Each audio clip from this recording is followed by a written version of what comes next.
اج مٹی دے اتے بندے آتے کل مٹی دے تھلے کا کوئی مجھے مہلت دے دے، لیکن رب کا قانون ہے جب وقت آ جاتا ہے پھر مہلت۔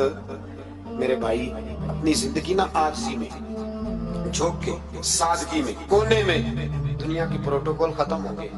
اصل پروٹوکول وہ ہے جو اللہ قیامت کے دن عطا فرمائے گا۔ میرے نبی پاک نے فرمایا امیر جو ہوں گے، امیر وہ چونٹیوں کی شکل میں ہوں گے، اور غریب اپنے پیروں کے نیچے انہیں مسل کے چلے جائیں گے۔ یہ وہ والے امیر جو تکبر کرتے تھے، ورنہ تو امیر حضرت عثمان غنی بھی ہیں، حضرت عبد الرحمن ابن عوف بھی ہیں، حضرت سلمان علیہ السلام بھی۔ جو امیر تکبر کرے، اکڑ جائے، اگر امیر ہو عاجزی اختیار کرے تو پھر تو اللہ اسے جنت بھی عطا فرماتا ہے۔ تو میرے بھائی اپنے آپ کو سمیٹیں، ہم جانے کے لیے